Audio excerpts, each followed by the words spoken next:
Hello everyone, আসসালামু আলাইকুম। এই তো প্রতিদিনের মতন চলে আসলাম আরো একটি নতুন ভিডিও নিয়ে। সকালে ঘুম থেকে উঠেই বড় মেয়েকে রেডি করাই দিছি। একটু পরে দেখি ছোট মেয়ে ঘুম থেকে উঠে গেছে। এখন ও তো আমাদের সাথে যাবে, কান্নাকাটি শুরু করে দিছে। তারপর ভাবলাম আমি তো ওকে দিয়ে চলেই আসবো, তাহলে মেয়েকে নিয়ে যাই। এরপর ছোট মেয়েকেও রেডি করাই দিলাম, বড় মেয়েকেও রেডি করাই দিছি। এখন চলে যাব মেয়েকে নিয়ে স্কুলে। আর বড় মেয়েকে স্কুলে দিয়ে তারপর ছোট মেয়েকে নিয়ে তো বাসায় চলে আসলাম। এসে হচ্ছে ছোট মেয়ের জন্য ডিম সিদ্ধ বসাইছি আর ডাল, খিচুড়ি বসাইছি। চাল দিয়ে, ডাল দিয়ে, সবজি দিয়ে, 2-3টা সবজি দিয়েছি, বেশি সবজি দেই নাই। যাই হোক, খিচুড়িটা হইতাছে এদিকে, আর এখন হচ্ছে চা বসাই দিব। আর এদিকে গতকাল রাত্রে ডাল রান্না করেছিলাম, ডালটা এখন গরম করে নিলাম। আর এদিকে চা হয়ে গেছে, এখন একটু চা খেয়ে নেব। আজকে অনেক চা খেতে মন চাইতেছে, যেহেতু আদা চা বানাইছি। আর আদা চা এমনিতেও আমার একটু ভালো লাগে, তবে দুধ চাটা একটু বেশি ভালো লাগে। যাই হোক, এখন এই যে আদা চা খেয়ে নেব। ভালোই ছিল চাটা খেতে। এরপর কিছুক্ষণ পর তো আবার বড় মেয়েকে স্কুল থেকে নিয়ে আসবো। 2 ঘন্টার মতন সময় পাই বাসায় এসে। 2 ঘন্টার মধ্যে আবার সকালে নাস্তাটা রেডি করে নেই, এর মধ্যে আবার সময় হয়ে যায় বড় মেয়েকে নিয়ে আসতে। এখন এদিকে যে গরুর মাংস ভিজাইলাম, আজকে গরুর মাংস রান্না করব খুবই স্পেশাল ভাবে। আপনারা অবশ্যই দেখবেন ভিডিওটা, কিভাবে গরুর মাংসটা আমি রান্না করি। এভাবে যদি রান্না করেন আসলে খেতে অনেক মজা হয়। এদিকে তো মেয়ের খিচুড়ি হয়ে গেছে রান্না, ডিম খিচুড়ি রান্না করেছি আজকে। আর এখন হচ্ছে এই যে ডিম ভিজাই নিছি, মাছের ডিম। এটা রুই মাছের ডিম। আজকে করলা দিয়ে, আলু দিয়ে রুই মাছের ডিম ভাজি করব। আর এই ডিমটা কিন্তু এভাবে ভাজি করলে খেতে অনেক মজা হয়। অনেকে হয়তোবা খান এভাবে ভাজি করে, অনেক মজা লাগে খেতে। আর এদিকে আমি এখন তরকারি কেটে নিব, তারপর ভাজিটা বসাই দিব। আর এখন এই যে আমি ভাজিটা বসাই দিতেছি, এখানে পেঁয়াজটা আমি লাল লাল করে ভেজে নিয়েছি। এরপর হচ্ছে মাছের ডিমটা দিয়ে দিলাম। মাছের ডিমটা আর পেঁয়াজটা একদম ভাজা ভাজা করে নিব। এরপর করলা আর আলু ভাজি দিয়ে দেব। এখানে আমি এই যে ডিমটা ভাজা ভাজা করে নিয়ে এরপর আলু আর করলা দিয়ে দিলাম। এখন এই ভাজিটা একদম পুরো তেলে ভাজা ভাজা করে নেব, তাহলেই খেতে বেশি মজা হবে। আর একটু তিতা লাগে না, আমি এভাবে ভাজি করলে একদমই তিতা লাগে না, খেতে অনেক মজা লাগে। আমি এই ভাজির মধ্যে অল্প একটু আদা রসুন বাটা দেই, লবণ আর অল্প একটু হলুদের গুঁড়া দেই। কালারটাও ভালো আসে, দেখতেও সুন্দর লাগে, খেতেও মজা হয়। আর এদিকে খিচুড়িটা হয়ে গেছে, এখন মেয়েকে একটু খাওয়াবো। মেয়ের খিদা লেগে গেছে, সেই সকালে উঠেছে ঘুম থেকে, কিছুই খাওয়ানো হয় নাই মেয়েকে।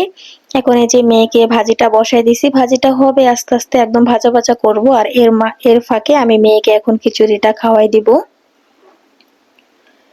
আমার ছোট মেয়ে ওর হাত দিয়ে খেতে বেশি পছন্দ করে, খাওয়া দাওয়ার থেকে ও নিজের হাতে খাওয়াটা বেশি পছন্দ করে। এরপরে যে বড় মেয়েকে তো স্কুল থেকে নিয়ে এসেছি, আর ভাজিটা হচ্ছে আমার শাশুড়ি দেখে নিয়েছে। এখন ভাজিটা হয়ে গেছে, মাশাআল্লাহ দেখতে যেমন সুন্দর হয়েছে, খেতেও অনেক মজা হবে। এরপর দুজনকে খাবার দিলাম, ওরা দুই বোন এখন খাবার খেয়ে নিতেছে। আমার ছোট মেয়েও হাত দিয়ে খাইতেছে, বড় মেয়েও হাত দিয়ে খাইতেছে। যাই হোক, এরপরে যে এখন সকালে নাস্তাটা এখন আমিও করে নেব। গতকালকে মাছ রান্না করেছিলাম, রুই মাছ দিয়ে, আলু দিয়ে, ঢেঁড়স দিয়ে। অবশ্যই যারা ভিডিওটা দেখছেন তারা জানেন। এখন সেই তরকারিই ছিল রাত্রে, এখন সেই তরকারি দিয়ে সকালে নাস্তাটা করে নেব। আর ছোট মেয়েকে ডিম দিয়েছিলাম। ছোট মেয়ে ডিম খাইছে কিন্তু কুসুমটা খায় নাই, এখন সেই কুসুমটাই আমাকে আবার দিয়ে দিছে। যাই হোক, এরপরে যে সকালে নাস্তাটা শেষ করলাম। আর এখন গরুর মাংসগুলা এর ফাঁকে ছুটে গেছে, আমি এখন গরুর মাংসগুলা ভালো করে ধুয়ে তারপর রান্না করে নেব। এই তো এখন মাংসগুলা ধুয়ে ভালো করে ধুয়ে নেব, তারপর মাংসটা বসাই দেব। এখানে অনেকগুলাই মাংস নিয়েছি, গরুর মাংস ছিল আর গরুর মাথা, জিবলা সবকিছু মিক্স করাই ছিল। আজকে মিক্স করে রান্নাটা করব। আর গরুর মাংস আমি যেভাবে রান্না করব অবশ্যই আপনারা কিন্তু ট্রাই করে দেখবেন, অনেক মজা হয় খেতে। একদম সিম্পল ভাবে, ঘরোয়া ভাবে রান্না করব, বেশি কোনো মশলা দেব না। ঘরে থাকা মশলা দিয়ে আজকের গরুর মাংসটা রান্না করব। এই তো আমাদের বাসার বাইরে আজকে কিছু কাজ চলতেছে, হয়তোবা আপনারা কোনো সাউন্ড আসতে পারে বা শুনতে পারেন, অবশ্যই ইগনোর করে নিবেন সাউন্ডটা। এই তো এখানে আমার মাংসগুলা তো ধোয়া হয়ে গেছে, এখন আমি মাংসগুলা বসাই দেব। আর আমি বেশিরভাগ সময় গরুর মাংস হাতে মেখে রান্না করি, আর গরুর মাংসটা কি হাতে মেখেই বেশি মজা হয়। আর হাতে মেখে রান্না করলে মানে খেতে অনেক মজা লাগে। আমি সব সময় গরুর মাংস হাতে মেখে তারপর রান্না করি, হয়তোবা অনেকেই হাতে মেখে গরুর মাংসটা রান্না করেন আমার মতন করে। এদিকে তো ভাত হয়ে গেছে, আমি ভাতটা ঠিকা দিয়ে নিলাম। আর এখন হচ্ছে গরুর মাংসটা বসাই দিব। আমার ছোট মেয়েকে আমার শাশুড়ি গোসল টোসল করাই পুরো রেডি করাই দিছে। আর এখন আমি গরুর মাংসটাও বসাই দিব। এখানে যে মাংসগুলো ভালো করে ধুয়ে নিয়েছি। আর এখানে আমি অনেকগুলা পেঁয়াজ কেটেছি। এখানে পেঁয়াজগুলা কিন্তু আমি একদম ফালি ফালি করে দিয়েছি। মাত্র ২ টা করে ফালি দিয়েছি। বেশি পেঁয়াজের দেইনি কা। এরপর হচ্ছে এখানে আদা, রসুন, পেঁয়াজ ৩ পদের বাটা ছিল। মিক্স করে তারপর এখন দিয়ে দিতেছি আদা, রসুন আর পেঁয়াজ একসাথে। এখানে আমি পরিমাণ মতনই দিয়েছি সবকিছু। এরপর পরিমাণ মতন লবণ দিয়েছি। আর এখন হলুদের গুঁড়া আর মরিচের গুঁড়া দিয়ে দিব। আমি মরিচের গুঁড়াটা একটু কম দেই আর হলুদের গুঁড়াটা একটু বেশি দেই। মরিচের গুঁড়াটা ২ চামচ আর হলুদের গুঁড়াটা দিয়েছি ২.৫ চামচ। এভাবে দেই বেশিরভাগ সময়। আর মরিচের গুঁড়াটা থেকে হলুদের গুঁড়া একটু বেশি দিলেই ভালো হয় তরকারিতে। আর এখন এই যে পরিমাণ মতন তেল দিয়ে দিলাম। তেলটা একটু বেশি দিয়েছি। গরুর মাংস যেহেতু বেশি করে রান্না করতেছি আর গরুর মাংসটা তো আর আজকেই শেষ হয়ে যাবে না। ২-১ দিন গরুর মাংসটা ভেজে ভেজে খাবো। এজন্য তেলটা বেশি দিলে গরুর মাংসটা যখন ভাজা ভাজা হবে তখন একটা ভালো স্মেল আসবে আর খেতেও ভালো লাগবে। এরপর আমি এই যে মশলাগুলো ভালো করে হাতে মেখে নিব। তারপরে যে এখন মাংসটাও দিয়ে দিব। আমি কিন্তু মশলাটা অনেকক্ষণ সময় লাগিয়ে হাতে ভালো করে মেখে নিয়েছি। ভালো একটা স্মেল আসার পর তারপর আমি এখন মাংসগুলো দিয়ে দিলাম। মাংসগুলো কিন্তু ভালো করে হাতে মেখে নিতে হবে। হয়তোবা আমি মাখাটা আপনাদের ভিডিওতে দেখাতে পারি নাই। অনেকগুলা মাংস আর একা ভিডিও করতেছি এজন্য আর দেখাতে পারিনি। তারপর আমি এখানে ভালো করে হাতে মেখে তারপর এখন বসাই দিব। উপরে আমি কয়েকটা তেজপাতা দিয়েছি।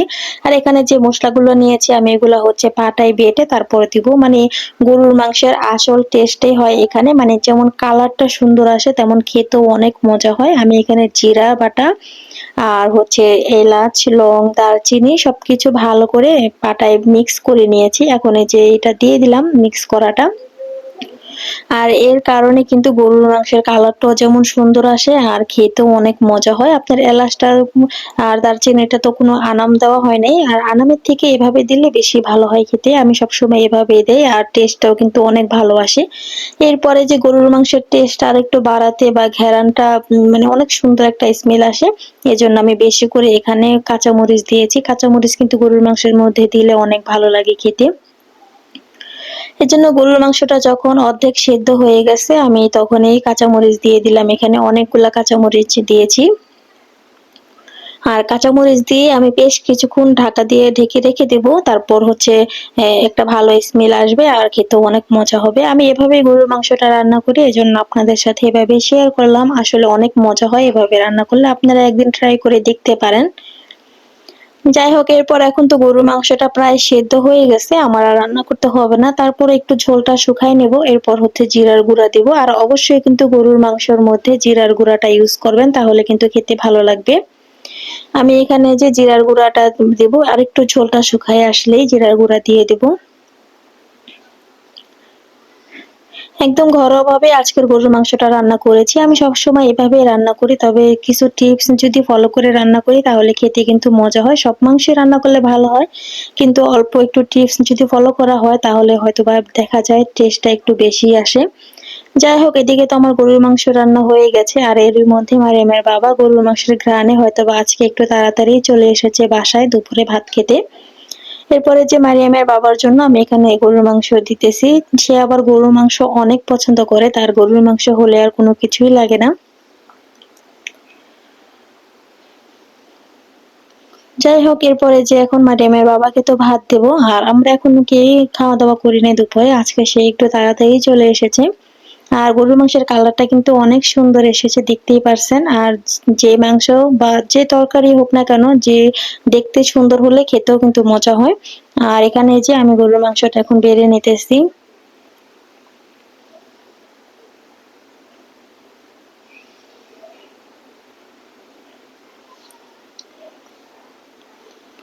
এই তো এখন এই যে মারিয়ামের বাবাকে এখন দেবো। সে তো গরুর মাংস দেখেই পুরা খুশি হয়ে গেছে। মানে অনেক পছন্দ করে গরুর মাংস। সে সবসময় গরুর মাংস যতবার দিব ততবারই সে খেতে পারবে। মানে এত পছন্দ তার গরুর মাংসটা।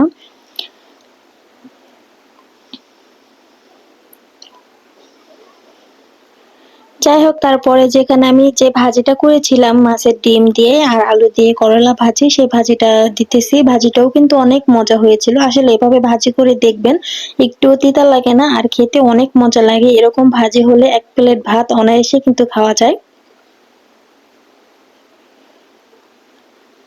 এই তো মাংসটা কিন্তু অনেক সফট হয়েছে আর খেতে তো কোনো কথাই নেই, এত মজা হয়েছে। আর এখন হচ্ছে আমার ছোট মেয়েকে তো খাইয়ে দিছি, তবে ও একটু ঝাল খেতে পারে কিন্তু আমার বড় মেয়ে তো একদমই ঝাল খেতে পারে না। তারপর ভাবলাম ছোট মেয়েকে একটু বাটির মধ্যে দিয়েছি, তারপর ও হচ্ছে একা একাই একটু একটু করে খেয়ে নিতেছে। কিন্তু আমার বড় মেয়েকে আমি কোনোভাবেই এক পিস মাংস খাওয়াতে পারি নাই। ও একটু ঝাল হলেই কোনো মাংস বা যেকোনো কিছুই মানে একটু ঝাল হলে আর খেতে পারে না। অভ্যাসটা সেই ছোট থেকেই হয়েছে ওর। কারণ ছোট থাকতে দেখা গেছে যে ওকে আমি যখনই চাই দিতাম, ধুয়ে দিতাম। তো এই অভ্যাসটা সে এখনো রয়ে গেছে। মানে এজন্য আর ঝাল খেতে পারে না। সবকিছুই মানে ধুয়ে দিলে তারপর হয়তোবা খেতে পারে। এর আগে আর কোনো ঝাল খেতে পারে না। এজন্য আমার ছোট মেয়েকে আর এভাবে দেই না। সবসময় আমরাও ঝাল খাই, ওকেও ঝাল খাওয়াই। সেই অভ্যাসটাই হয়েছে ওর, মাশাআল্লাহ। এরপর মারিয়ামের বাবার খাওয়া দেখে তো আর আমার খাওয়া লোভ সামলাতে পারলাম না। তারপর আমিও ভাত নিয়েছি গরুর মাংস দিয়ে। আসলে অনেক মজা হয়েছিল, যেটা বলার মতো না। এই তো এদিকে তো আমার শাশুড়ি যে আমার ছোট মেয়েকে খাওয়াই দিতেছে আর আমার বড় মেয়ে ওর হাত দিয়ে খেয়ে নিতেছে আমার সাথে। এই তো আজকের ভিডিওটা এই পর্যন্তই। যদি ভালো লেগে থাকে অবশ্যই লাইক, কমেন্ট আর সাবস্ক্রাইব করে দিবেন আর অবশ্যই আমার ভিডিওটা ফুল ওয়াচ করে দেখবেন। আল্লাহ হাফেজ।